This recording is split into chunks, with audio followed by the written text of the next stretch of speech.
Hello students, how are y'all? As previously, we have studied a poem, Bedtime. Today we'll learn a new lesson. I request y'all to take out your textbook, page number 42, lesson number 7, that is Pitam Shah and Janak Das. I hope you all must have opened your book.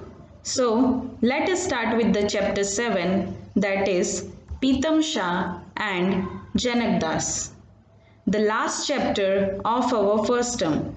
So students, as I'll read along with me.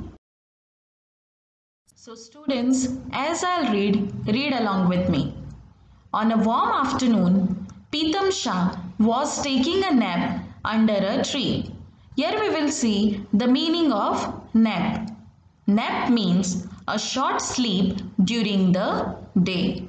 Now next, he was tired after a long walk. Suddenly, something tiny fell on him. It was a date. Pitam Shah ate it. It was ripe and sweet. The tree was full of dates. He wanted to eat more. Now students, let us understand these passages. Once there lived a man named Pitam Shah. Once in a warm afternoon, Pitam Shah was very tired after a long walk. So he was taking a nap under a tree. Suddenly, something very small fell on him, and it was a date. Looking at ripe date, Pitam Shah ate it. It was sweet. As the date was very sweet, delicious, he felt like having more dates. So students, as I'll read along with me. Date palms are tall. Pitam Shah would have liked to ask someone to pluck the dates for him, but he would have had to pay that person. Though rich, he did not like to spend money. He wanted the dates for free. He began to climb the tree. The rough tree trunk hurt his feet. He even slipped once or twice. Finally, he reached the top. Now students, let us discuss the para. He wanted to eat more dates, but as we all know that date palms are very tall. Pitam Shah would ask someone to climb the date palm tree and pluck dates for him, but then he would have to pay for him. And Pitam Shah did not like to spend money, so he began to climb the tree. It was not easy because the trunk was rough and even he slipped once or twice, and finally he reached the top. So students, as I'll read along with me. After plucking many dates, Pitam Shah looked down. His legs began to shake. How would he get down from that tall tree? He began to pray as he had never prayed before. He promised God that he would feed 1,000 poor people if he got down safely. Slowly, he climbed down to the middle of the trunk. The ground didn't seem so far away now. Pitam Shah thought, 1,000 is too many. I will feed 500 people. God will understand. Now students, let us discuss these paras. As he reached top of the tree, he plucked many dates, and when he looked down, his legs began to shake. He thought, how would he get down from that tall tree?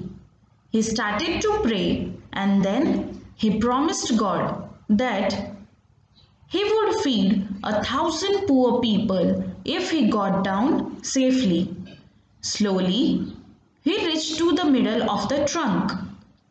Now, Pritam Shah thought 1,000 is too many and he decided to feed 500 people.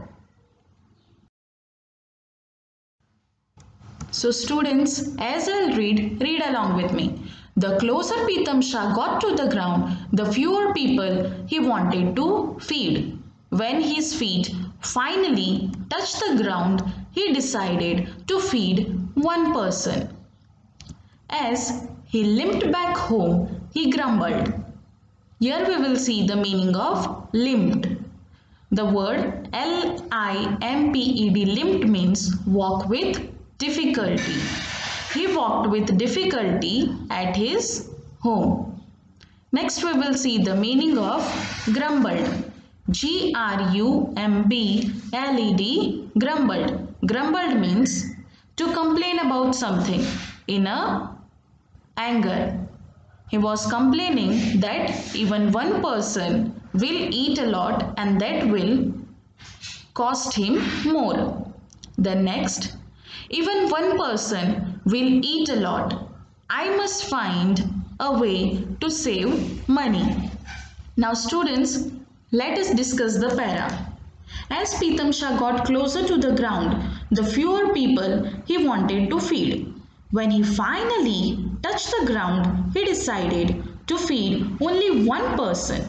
And even in that one person, he thought that one person would eat a lot. So he thought to find a way to save money.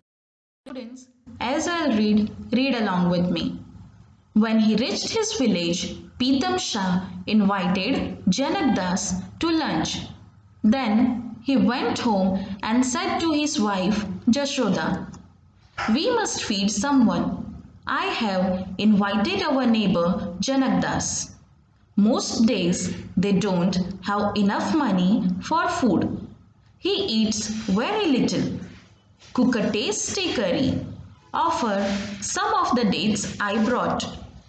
Most of all, don't spend too much." Now, dear students, we will understand the meaning of this passage. As Pritam Shah reached his village, he invited Janak Das to lunch. He informed his wife about it, that he has invited their neighbor Janak Das for lunch. He told his wife to cook a tasty curry and also offer some dates he brought. And then he said the main thing, that don't spend too much. Students, as I'll read along with me. Janak Das was clever. He knew he had been invited because he did not eat much. He decided to teach the rich man a lesson. The next morning, Janak Das saw Pritam Shah going to the market and went to his house. Jashoda welcomed him. Janak Das said, "I am on my way to the temple.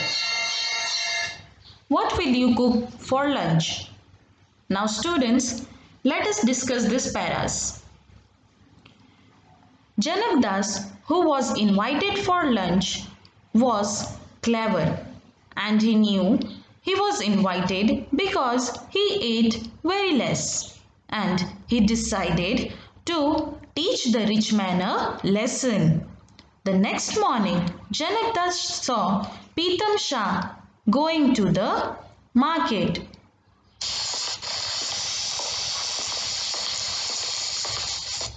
And he went to Pritam Shah's house. Pritam Shah's wife, Jashoda, welcomed Janak Das.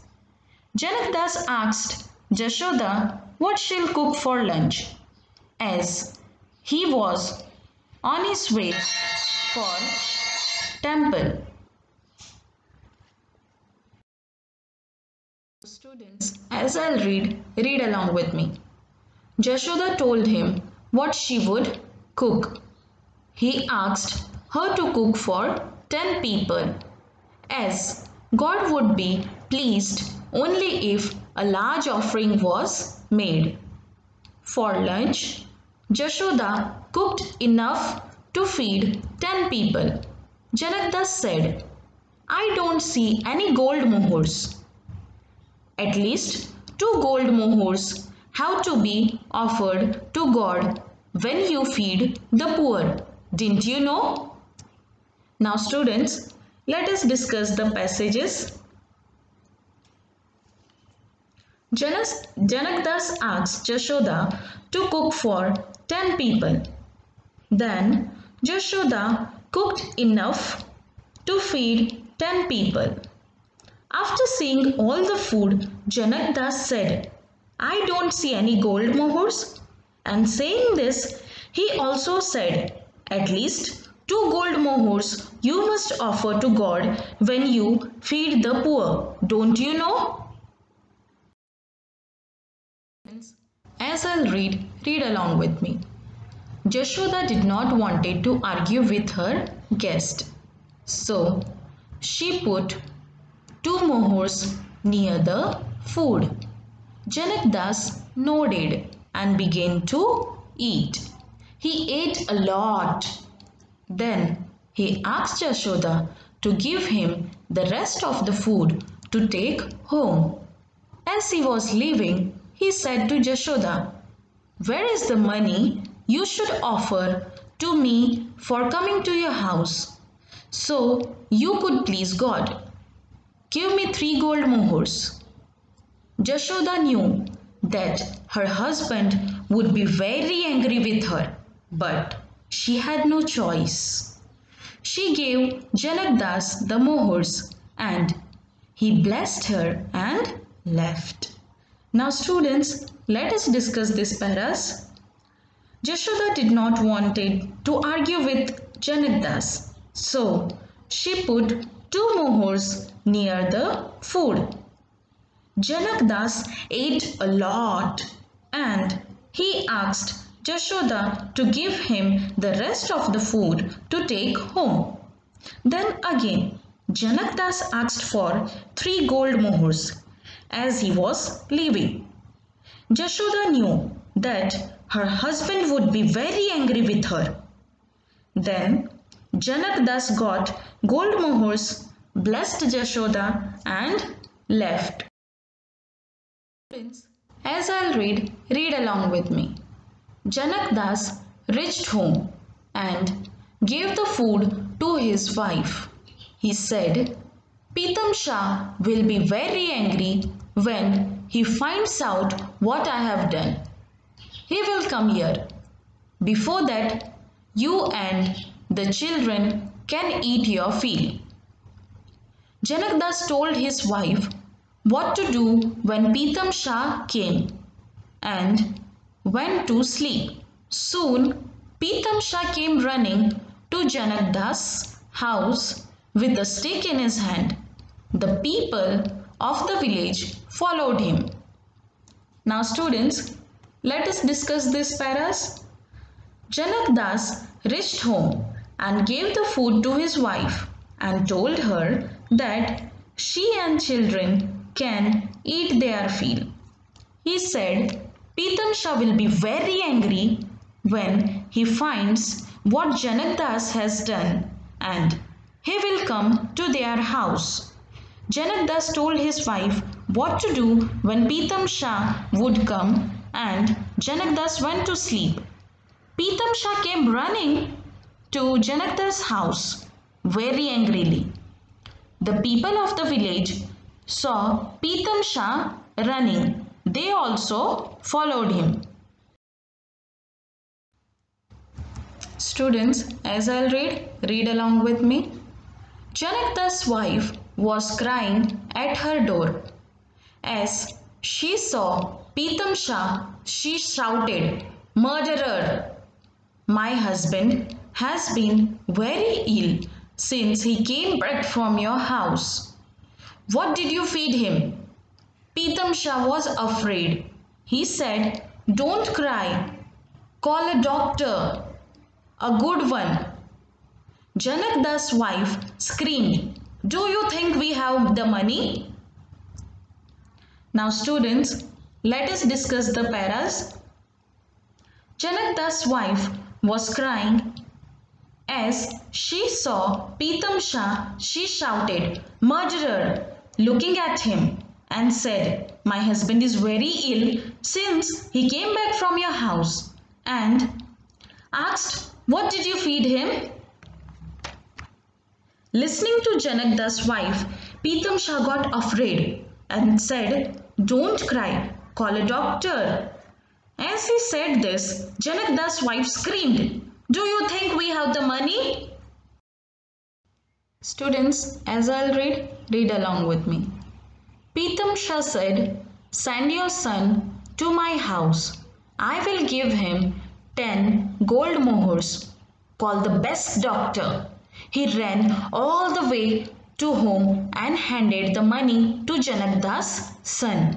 Then he sat in a corner and prayed, "God, please let Janak Das get well. I will feed 1,000 hungry people, I promise." Now students, let us discuss the para. Then Pritam Shah said, "Send your son to my house. I will give him 10 gold mohurs and you can call the best doctor." He went home and gave the money to Janak Das' son. After giving the money, he sat down in a corner and prayed to God that Janak Das should get well soon, and he promised he will feed 1,000 hungry people. Thank you children for listening.